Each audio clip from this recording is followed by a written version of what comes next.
قل أوحي إلي أنه استمع نفر من الجن فقالوا إنا سمعنا قرآنا عجبا يهدي إلى الرشد فآمنا به ولن نشرك بربنا أحدا. Baik, Syekh memulai kajian beliau tadi setelah sama-sama kita dengarkannya. Mulai dengan Alhamdulillah, segala puji hanya untuk Allah. Nahmaduhu, kita selalu memujinya, wa nasta'inuhu, memohon pertolongan kepada Allah. Wa nastaghfiruhu, dan memohon ampunan dari Allah. Dan kita berlindung kepada Allah dari kejelekan diri kita serta kejelekan amalan-amalan kita. Siapa yang diberi hidayah oleh Allah, tidak ada yang bisa menyesatkannya. Siapa yang disesatkan, tidak ada yang bisa memberi hidayah kepadanya. Dan saya bersaksi bahwa tidak ada yang berhak diibadahi kecuali Allah, dan Nabi Muhammad adalah Rasulullah, manusia pilihan, kekasih Allah Subhanahu wa ta'ala. Selawat semoga tercurah terhadap beliau, para sahabat dan keluarganya, dan siapa yang mengikuti hingga hari kiamat. Al-ikhwah wal akhwat, di awal pertemuan beliau memberi tarhib, sambutan serta kegembiraan akan keberadaan antum semua dan pertemuan kita di hari ini.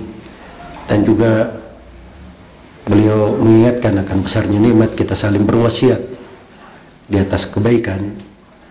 Dan wasiat di atas kebaikan itulah salah satu pilar orang-orang yang akan beruntung di sisi Allah Subhanahu wa ta'ala dan selamat dari segala fitnah dan kejelekan.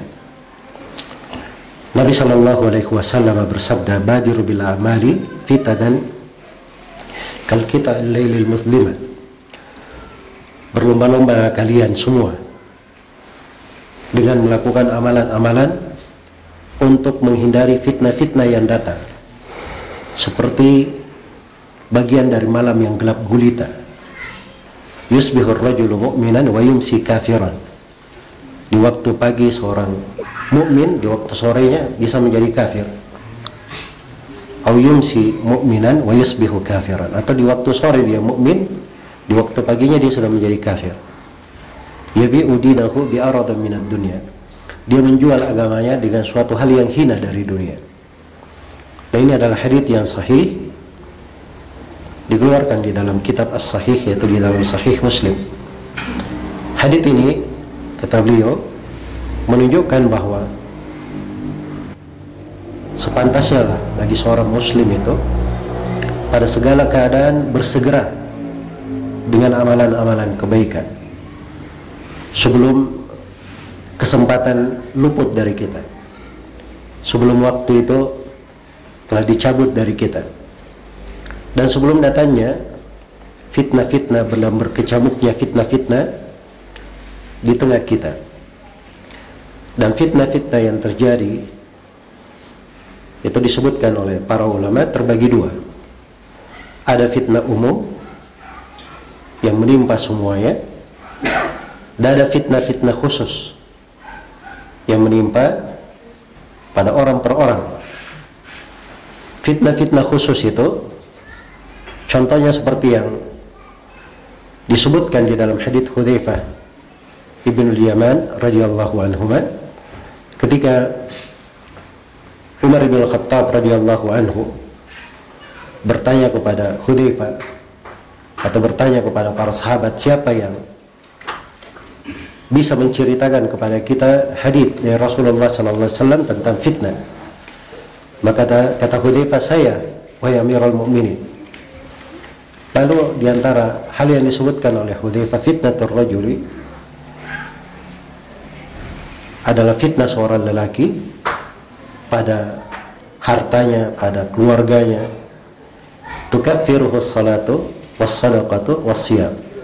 Itu bisa digugurkan dengan salat, dengan sedekah, dengan puasa. Maka waktu itu Umar berkata, bukan fitnah itu yang saya maksud wahai Hudzaifah, bukan fitnah itu yang saya maksud. Maka Hudzaifah radhiyallahu taala anhu berkata, barangkali fitnah yang engkau maksud wahai Amirul Mukminin, fitnah yang bergejolak seperti gejolak air laut yang sangat dahsyat. Kata Umar, iya, itu yang saya inginkan. Kata Hudzaifah, wahai Amirul Mukminin, antara engkau dan fitnah itu ada pintu tertutup. Tidak ada masalah antara kamu dengan fitnah itu. Maksudnya engkau tidak terkena fitnah tersebut. Dan seterusnya dari hadits ini, yang dimana hadits ini tampak darinya bahwa fitnah itu terbagi dua. Ada fitnah khusus yang menimpa seorang pada dirinya, pada keluarganya, pada hartanya. Dan ada fitnah yang menimpa pada umum. Nah, fitnah yang terkait khusus ini, semua orang tertimpa darinya. Semua orang tertimpa darinya menghadapi fitnah ini di segala keadaannya. Nah, itu dalam Al-Quran Allah Subhanahu wa ta'ala firman, innama amwalukum wa auladukum fitnah wallahu indahu ajrun azim. Sungguhnya harta-harta kalian dan anak-anak kalian itu adalah fitnah, dan di sisi Allah Subhanahu wa ta'ala ada pahala yang besar. Jadi kita itu dihadapkan pada fitnah selalu seperti itu. Fitnah umum itu fitnah bukan khusus pada orang tertentu, pada engkau saja, tapi dia adalah fitnah yang mencakup semuanya. Kadang fitnah itu dalam bentuk terjadinya peperangan, saling membunuh.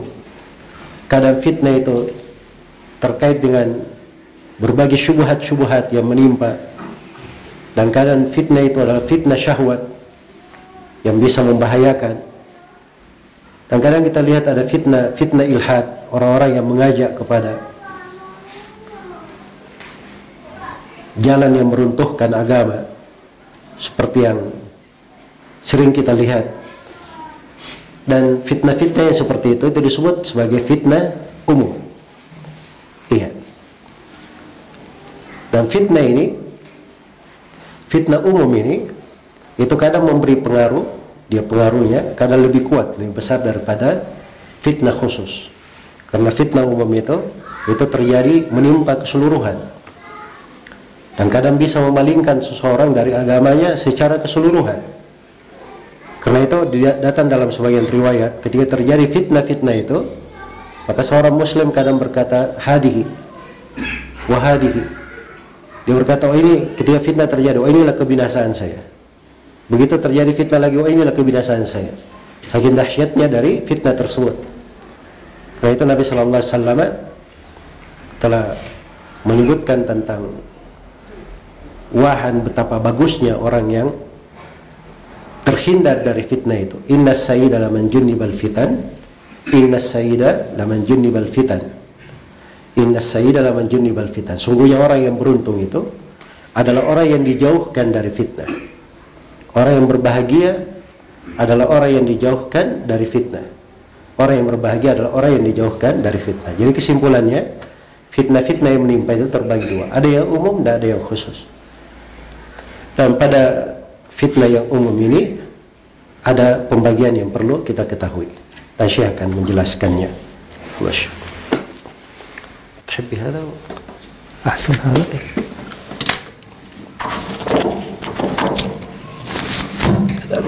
جزاك الله خير. ثابك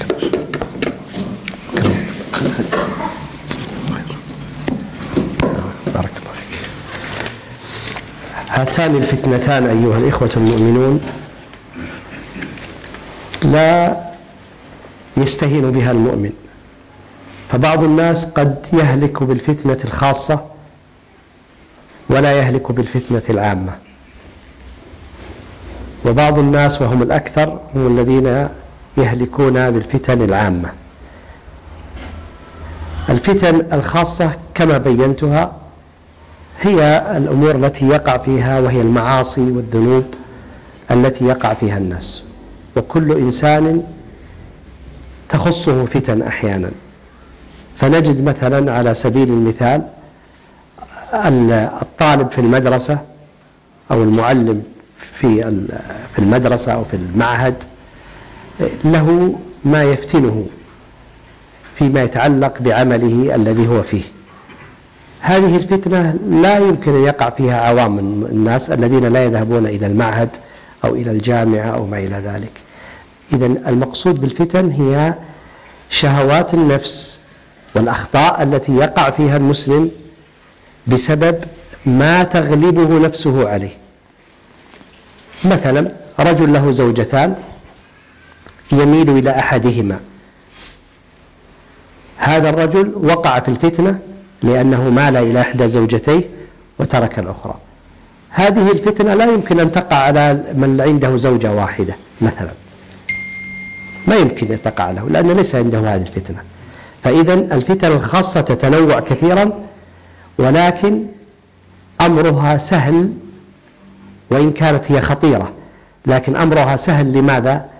لأن مطهراتها ومكفراتها كثيرة وعديدة، وقد جمعها الحافظ ابن حجر في كتاب كبير مطبوع اسمه مكفرات الذنوب، جمع كل ما روي في السنة في الأمور التي تكفر، وهي التي أشار إليها حذيفة في الحديث المخرج في الصحيحين: فتنة الرجل تكفرها الصلاة والصدقة والصوم. أي هذه المعاصي التي وقع فيها في يومه وليلته مع أولاده، في المعهد، في الجامعة، في السوق، في كذا، تكفرها الصلاة والصدقة والصوم، رمضان إلى رمضان، العمرة إلى العمرة، الوضوء، المصائب المكفرة، الأعمال الصالحة، هذه كلها تكفر الذنوب وتحط. الذهاب إلى المسجد، إحدى الخطوات ترفع درجة والأخرى تحط خطيئة. هذه مكفرات الفتنة الخاصة كثيرة الحمد لله، لأن الله من رحمته علم أن فينا ضعفا فشرع لنا المكفرات الكثيرة التي نسلم فيها من الذنوب بإذن الله تعالى ونغسل أنفسنا باستمرار. ونصيحتي لكم، وجربوا يعني الحرص على هذا، وإلا فشرع الله حق كله لا يجرب. نصيحتي لكم أن تكثروا من الاستغفار، فحياة المؤمن مع الاستغفار حياة مختلفة تماما، حياة مختلفة تماما في كل شيء، في كل شيء. مداومة على الاستغفار، أستغفر الله أستغفر الله أستغفر الله. أو يقول المسلم كما كان رسول الله صلى الله عليه وسلم يقول: وكانوا يعدون له في المجلس الواحد من 70 إلى 100 مرة، في المجلس الواحد كان يقول عليه الصلاة والسلام: رب اغفر لي وتب علي إنك أنت التواب الرحيم، 100 مرة، وهو الذي غفر له ما تقدم من ذنبه وما تأخر عليه الصلاة والسلام. هذه الفتنة الخاصة أمرها سهل. المشكلة الكبيرة في الفتنة العامة، وهي التي أنتم ترون قبل أعوام كان الإخوة الصالحون والأخوات الصالحات كانوا كالعائلة الواحدة والأسرة الواحدة، ثم كانت تقع الفتن فيتصدعون ويتفرقون. كلما وجاءت فتنة هوى فيها جمع ووقع فيها جمع، لأن الفتن العامة لا تصيب الذين اتقوا منا خاصة، كما قال الله عز وجل: واتقوا فتنة لا تصيبن الذين ظلموا منكم خاصة. الفتنة تعم، لا يسلم منها عالم ولا عابد ولا غير ذلك. المسلم هو الله وحده لا شريك له. لكن هناك أمور تعين في السلامة من الفتن، لعلي أشير إليها إن شاء الله في آخر حديثي. هذه تعين على السلامة من الفتنة. هذه الفتن العامة هي على قسمين: فتن شبهات وفتن شهوات.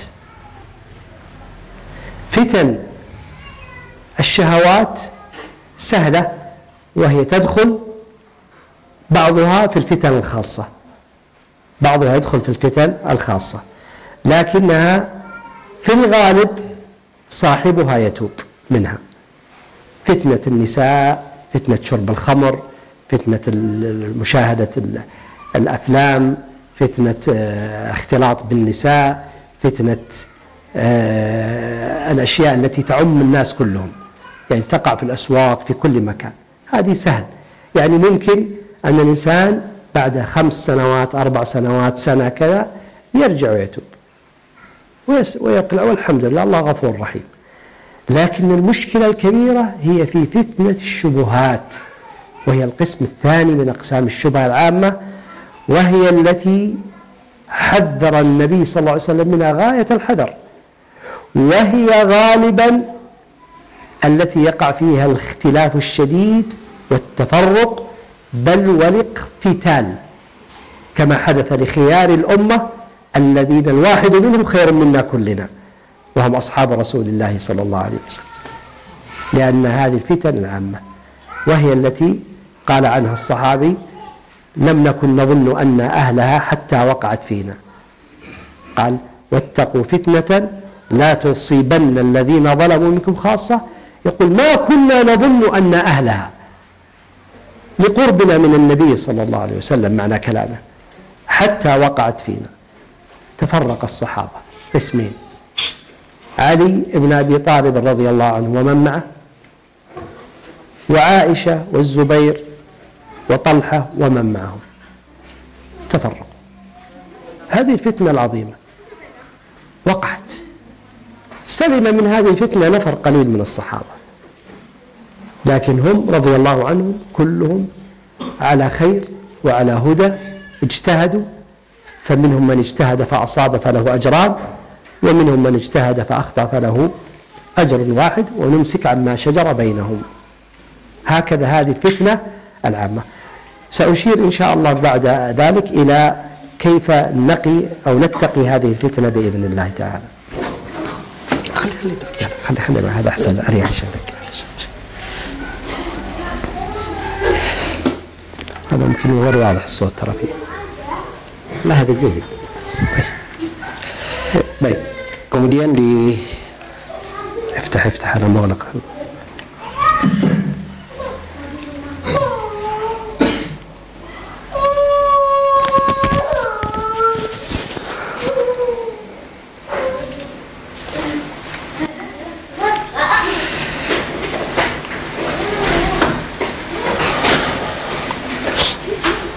Baik, jadi Syekh tadi sudah menjelaskan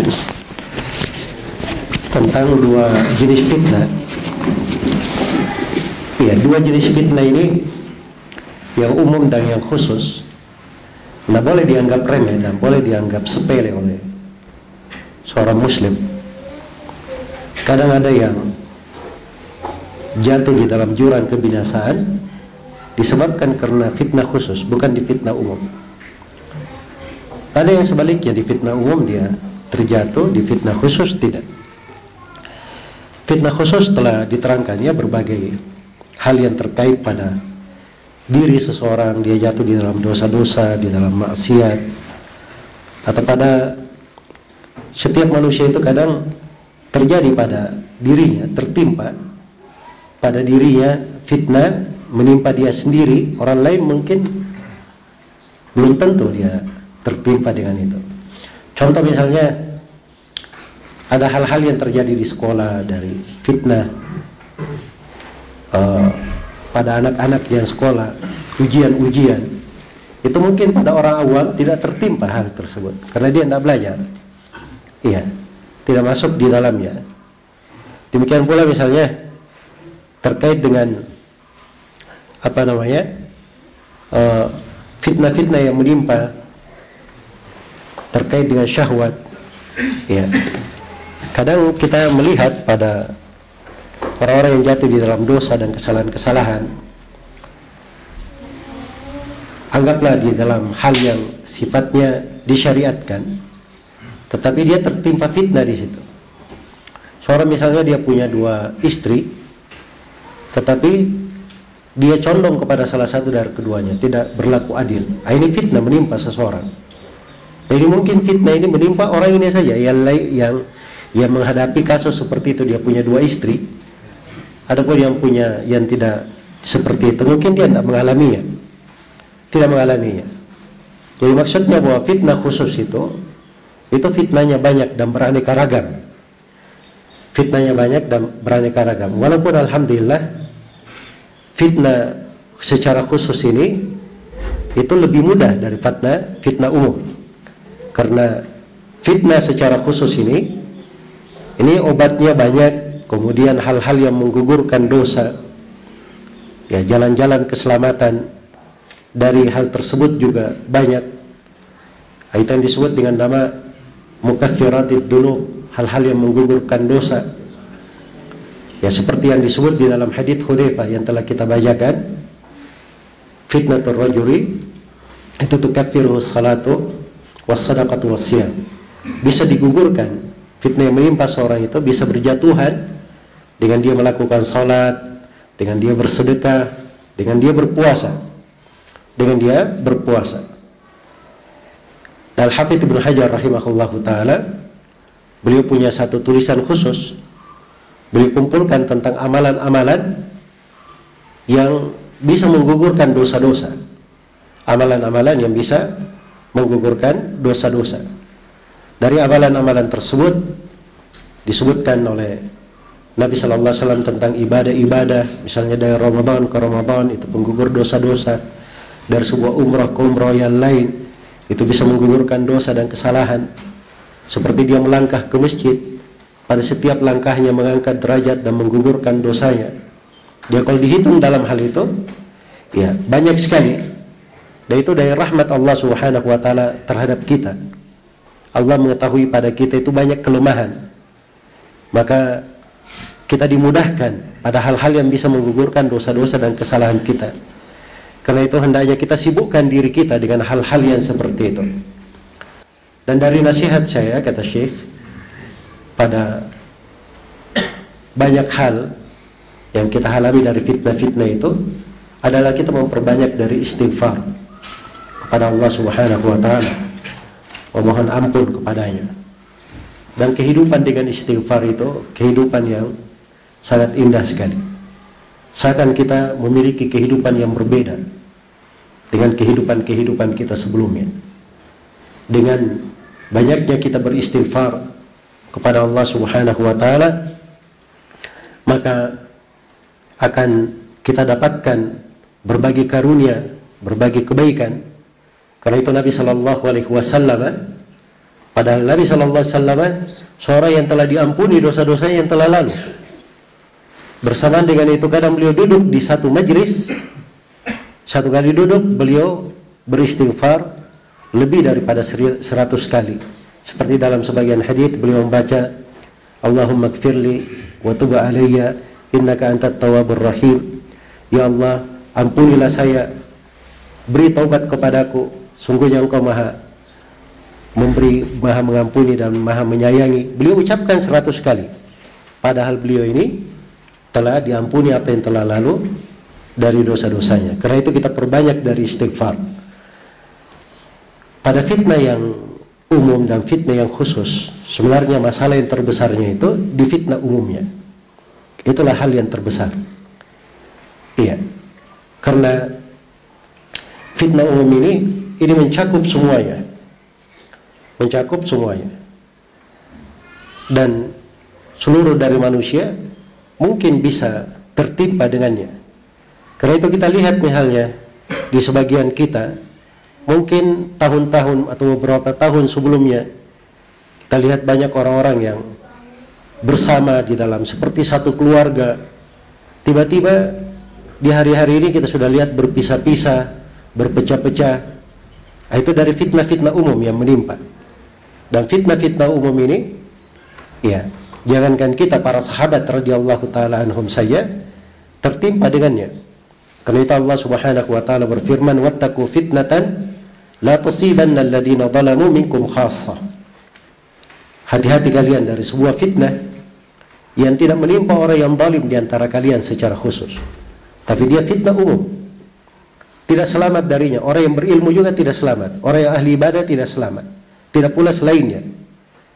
Ya, dan keselamatan itu hanya berasal dari Allah Subhanahu wa taala. Dan alhamdulillah di sana ada perkara-perkara yang bisa membantu seorang selamat dari fitnah-fitnah. Dan itu kata Syekh saya akan terangkan nanti terkait dengan hal tersebut. Yang jelas fitnah-fitnah umum ini ada yang terkait dengan syubhat, ada yang terkait dengan syahwat. Ada yang terkait dengan syahwat. Hal yang terkait dengan syahwat itu lebih ringan daripada syubhat. Hal yang terkait dengan syahwat lebih ringan daripada apa? Daripada syubhat.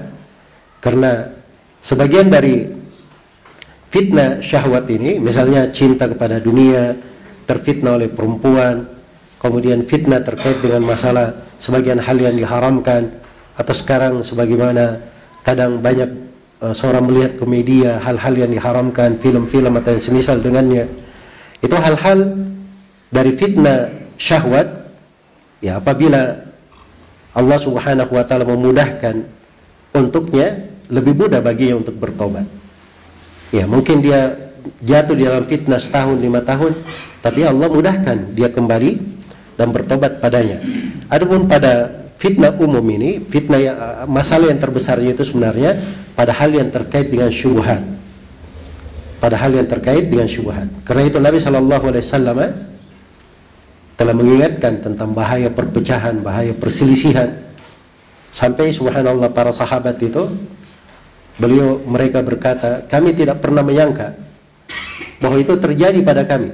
Karena kami ini dekat dari Nabi SAW, di mana ucapan nukilan para sahabat, sampai fitnah tersebut turun di tengah kami, sehingga terjadi beberapa fitnah di tengah para sahabat yang membuat mereka berpecah. Sebagaimana yang dimaklumi ya, ketika ada terjadi masalah antara Ali bin Abi Thalib dan siapa yang bersamanya, demikian pula Aisyah radhiyallahu taala anha, Talha dan siapa yang bersamanya, ya terjadi hal-hal di antara mereka, fitnah-fitnah.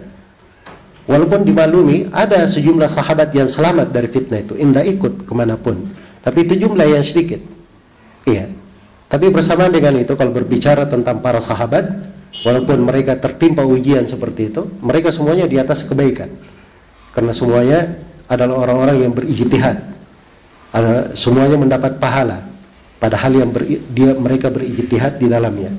Maka ini sebagian dari fitnah-fitnah umum yang diterangkan oleh Syekh. Kemudian beliau mungkin akan menjelaskan beberapa perkara yang bisa membantu kita untuk selamat dari fitnah-fitnah.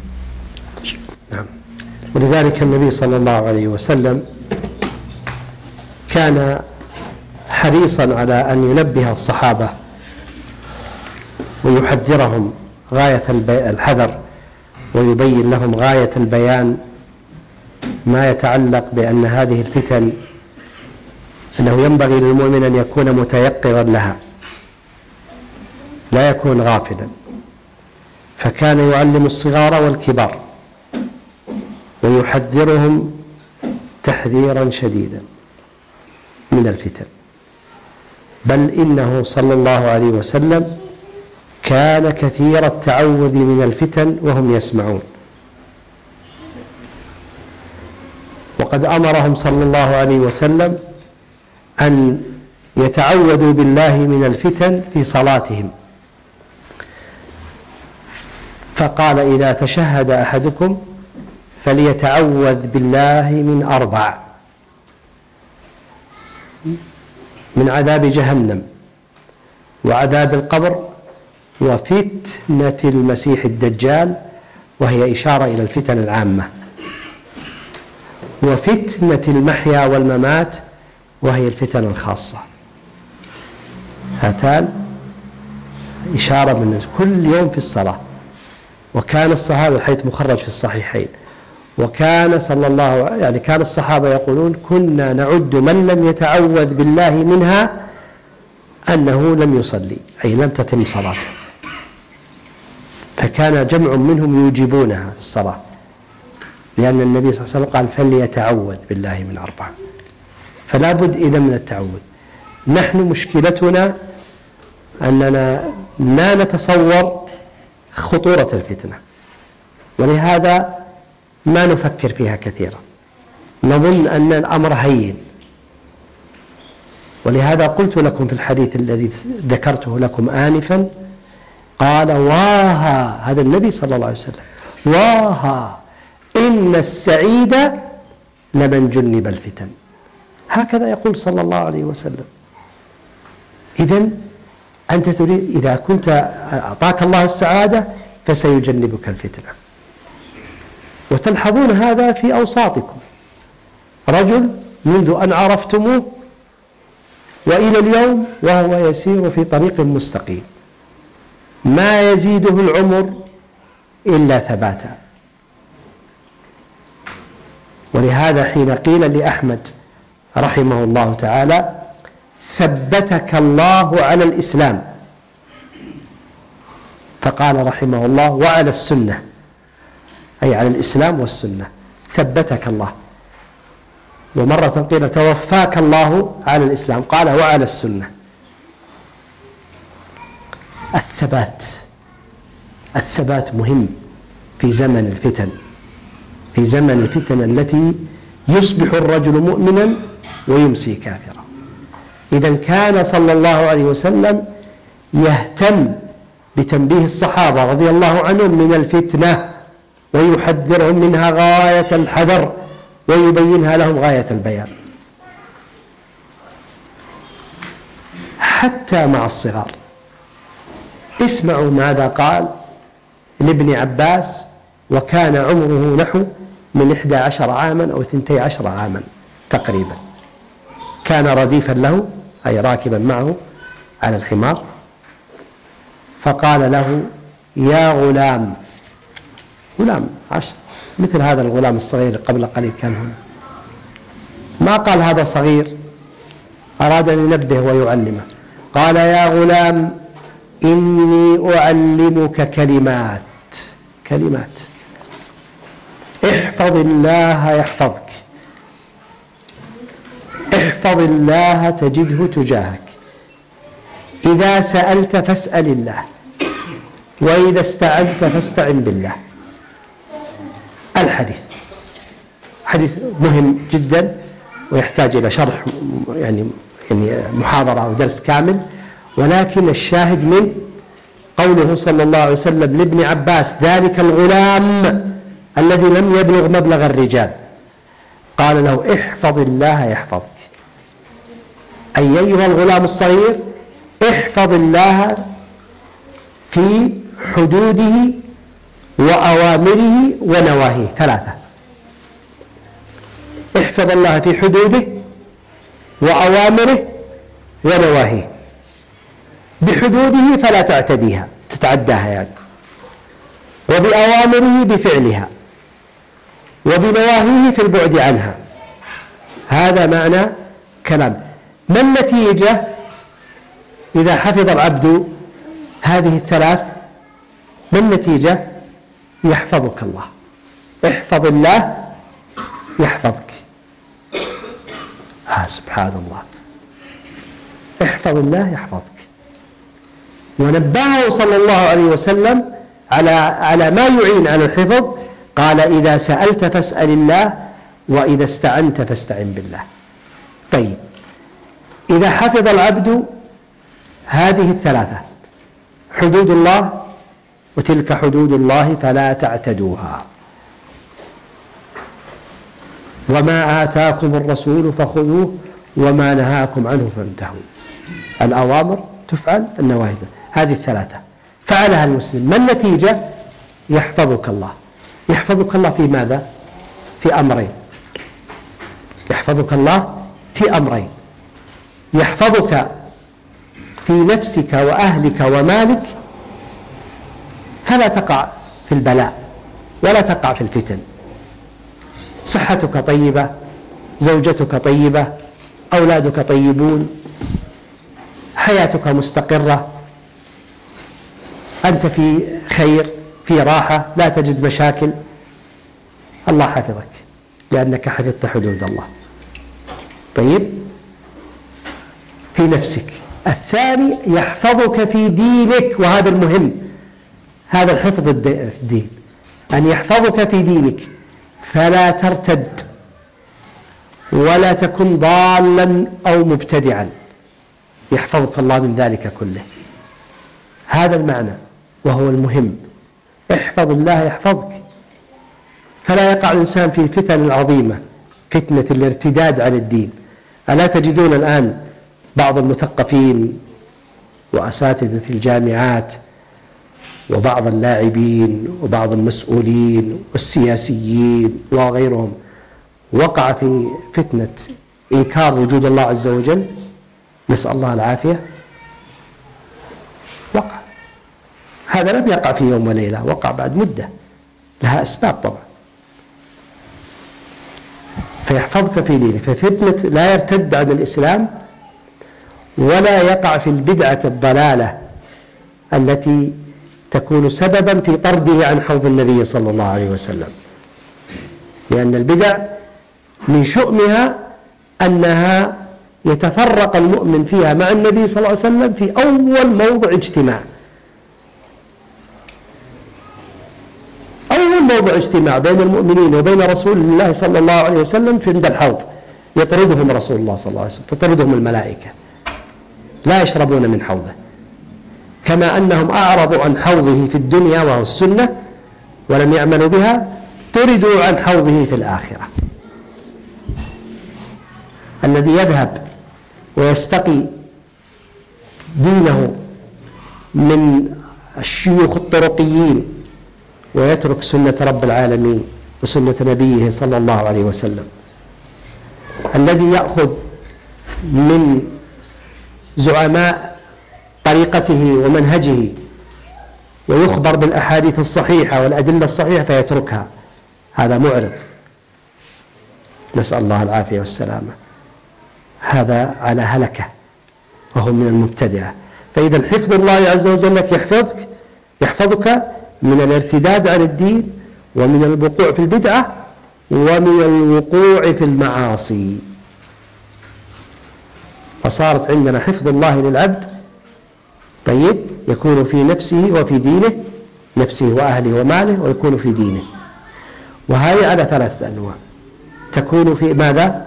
تكون في الحفظ في الدين، حفظ عن الإسلام لا يرتد، إن الله اصطفى لكم الدين فلا تموتن إلا وأنتم مسلمون. ثانيا البدعة، قال النبي صلى الله عليه وسلم افترقت النصارى اليهود على 71 فرقة، افترقت النصارى على 72 فرقة، وستفترق هذه الأمة على 73 فرقة كلها في النار إلا واحدة. قالوا من هم يا رسول الله؟ قال من كان على مثل ما أنا عليه اليوم وأصحابي. إذن هذا حديث الافتراق، يعني يفترق المؤمنين مع المبتدعة الضالين، نسأل الله العافية. وأصحاب المعاصي لأن الله عز وجل أمرنا بعدم الجلوس معهم وعدم مخالطتهم، وقال سبحانه وتعالى وقد نزل عليكم في الكتاب أن إذا سمعتم آيات الله يكفر بها ويستهزأ بها فلا تقعدوا معهم حتى يخوضوا في حديث غيره، لأنهم فسقوا بهذا، إنكم إذا مثلهم. فيجب على هذا باختصار أيها الإخوة. يعني إذن لا بد لنا في ختام هذه الكلمة، لا بد لنا بارك الله فيكم أن نجتهد غاية الاجتهاد في إكثار التعوذ بالله من الفتن. قولوها بقلوب، اللهم إنا نعوذ بك من الفتن ما ظهر منها وما بطن. قولوها بقلوب صادقة، استشعروا هذا المعنى العظيم. إذا رأيتم مفتونا في دينه، أخا لكم كان على السنة ثم تغير، أختا كانت على حجاب والحفاظ على دينها ثم تغيرت، لا تشمتوا ولا تعيروا، بل خافوا أكثر، وادعوا لأنفسكم بالثبات أولا، وادعوا لإخوانكم وأخواتكم بالهداية، وأن يردهم الله إلى دينه ردا جميلا. هذا هو الواجب على المسلم. أكثروا من التعوذ، احرصوا على العلم ومجالسة العلماء أصحاب السنة، أكثروا من قراءة القرآن، أكثروا من الاستغفار. واحرصوا على صلاة الليل والناس نيام، فإنها من أعظم المثبتات على الإطلاق. صلاة الليل احرصوا عليها. هذه 5 أمور من فعلها بإذن الله تعالى سيجد حفظا في أهله وماله وبدنه صحته وكل شيء. وأعظم ذلك الدين، أعظم ذلك الدين. نسأل الله أن يثبتنا وإياكم على الإسلام والسنة ويتوفانا وهو راض عنا، وأن لا يزيغ قلوبنا بعد إذ هدانا، إن ربي سميع قريب مجيب الدعاء. والله أعلم، وصلى الله على نبينا محمد وعلى آله وصحبه أجمعين.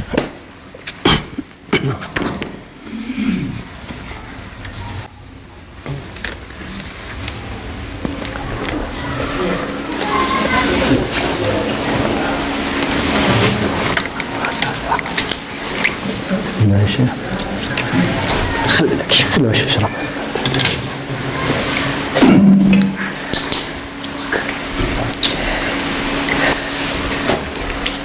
Baik, kemudian Syekh Hafizahullah Ta'ala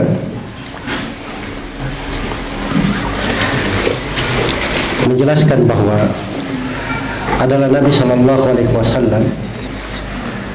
Beliau itu sangat bersemangat sekali untuk menjelaskan segala hal yang menyebabkan para sahabatnya itu terjaga di atas petunjuk dan terhindar dari fitnah-fitnah.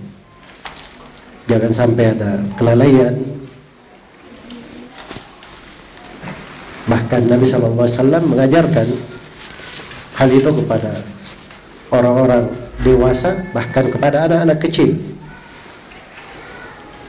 Karena itu Nabi SAW sangat banyak sekali berlindung kepada Allah Subhanahu wa Ta'ala dari bahaya-bahaya fitnah. Dan ketika beliau beristiadat, bertawud dari fitnah-fitnah itu, Nabi SAW didengarkan oleh para sahabat. Mereka mencontohnya di dalam hal itu. Bahkan di dalam salat Nabi SAW itu mengajari kita untuk bertawud, untuk berlindung kepada Allah Subhanahu wa Ta'ala dari 4 perkara. Dari fitnah jahannam, kemudian yang kedua dari fitnah al-qabr, fitnah kuburan, kemudian yang ketiga dari fitnah al-masih dajjal. Dan ini fitnah keluarnya masih dajjal, ini fitnah umum, menimpa semuanya. Demikian pula yang keempat, berlindung dari fitnah al-mahya wal mamat, fitnah kehidupan dan kematian. Dan ini hadits dikeluarkan di dalam Sahihain, di riwayat Bukhari dan Muslim. Iya.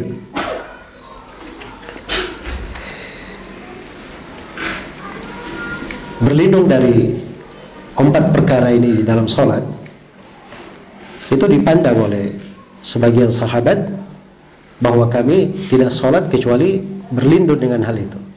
Karena itu banyak dari ulama mewajibkan perlindungan dari 4 perkara di akhir sholat, karena pentingnya hal ini. Tapi yang menjadi masalah kita itu sebenarnya, kita tidak menggambarkan pada diri kita bahayanya fitnah-fitnah ini. Kita menganggapnya sepele, menganggapnya biasa. Yang padahal Nabi SAW telah menjelaskan kebahagiaan itu seperti itu.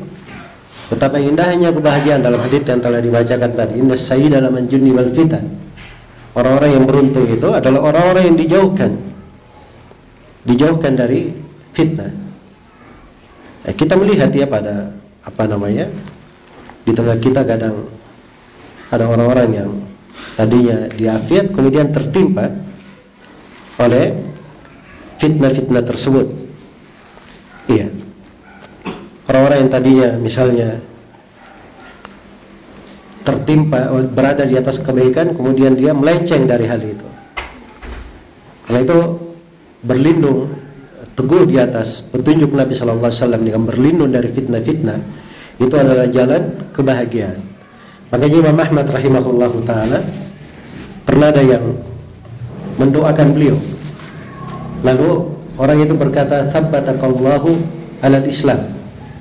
Semoga Allah meneguhkan engkau di atas keislaman, wahai Imam Ahmad.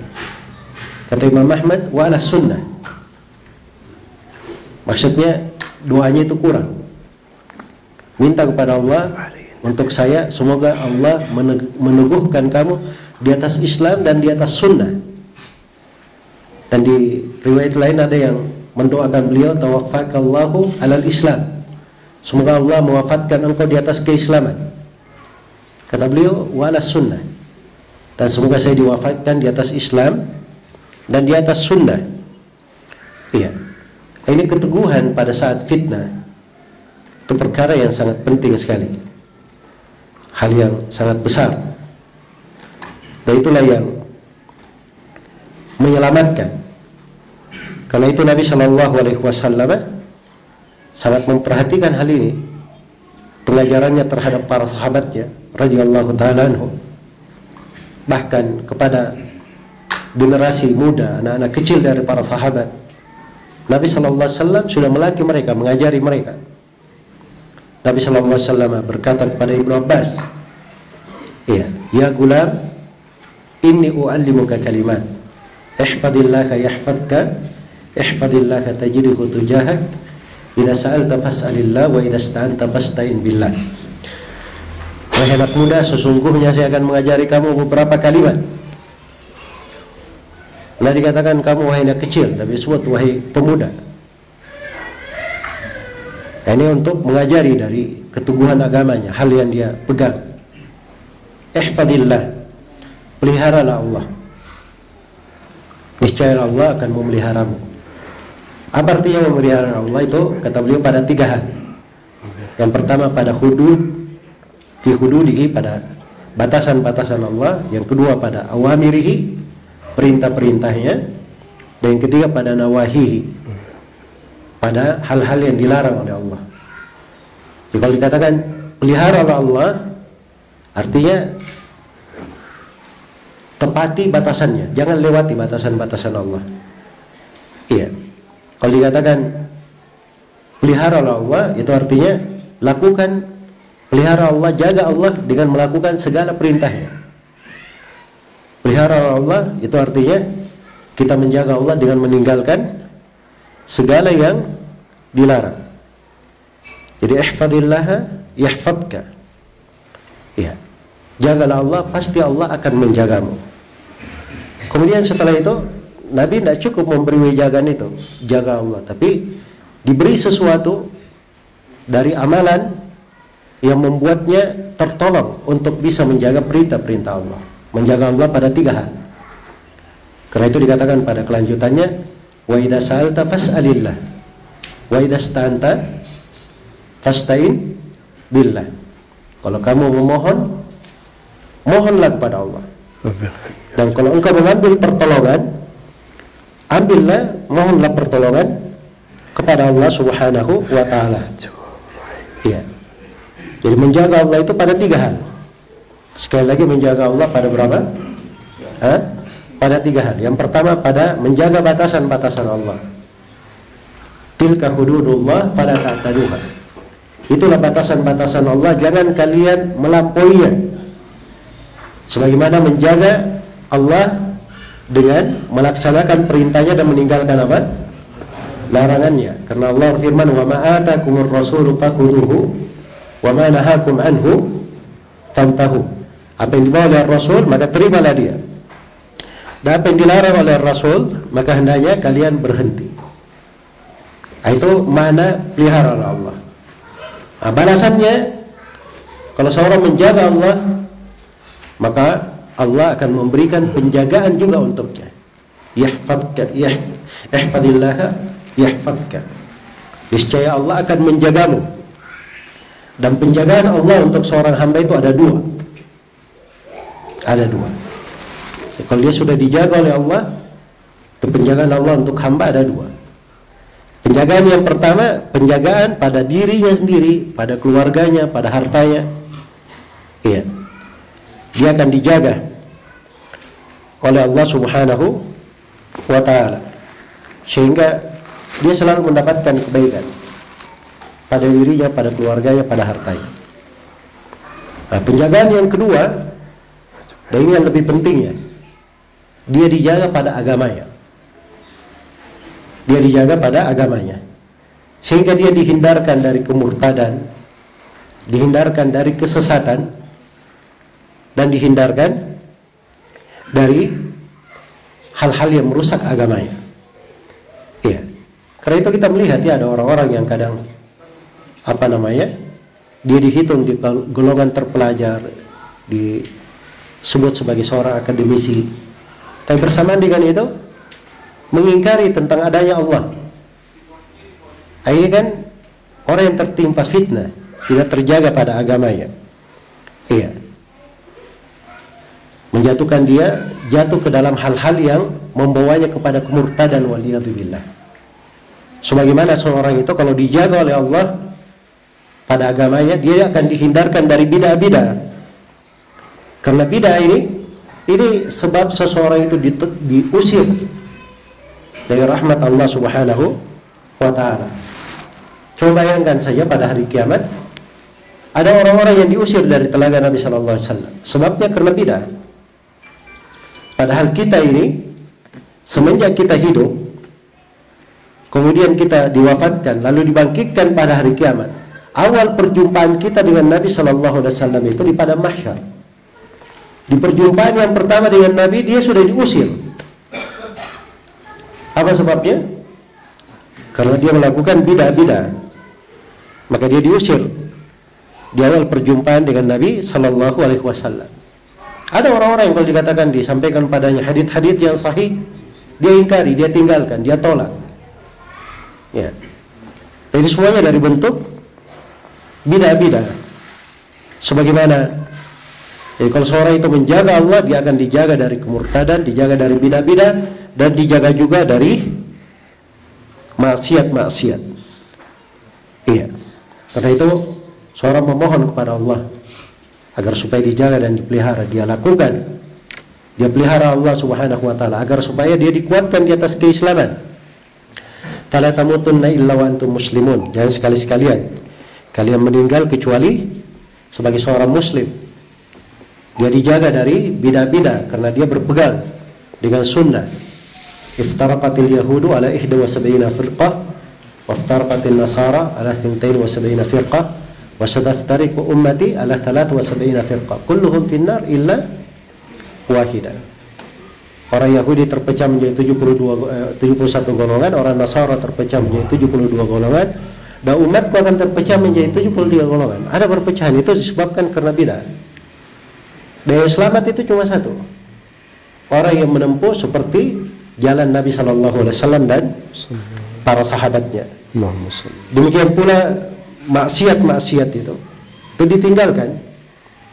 Kita jangan dekat dengan orang-orang yang berbuat dosa-dosa dan maksiat.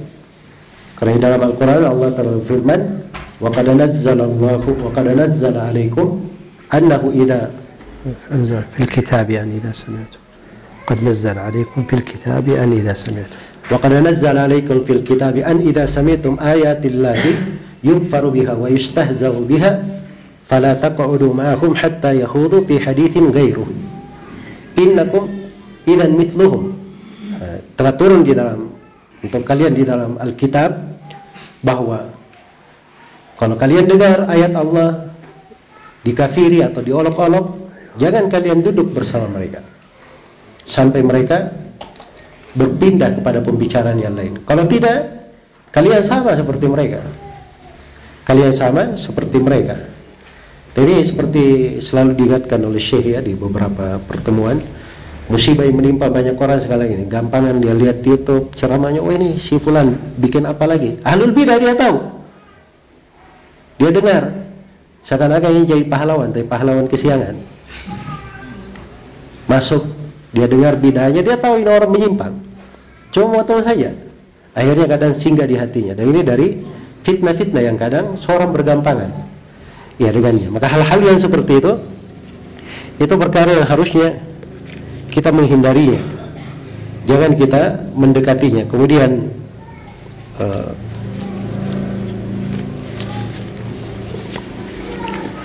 baik,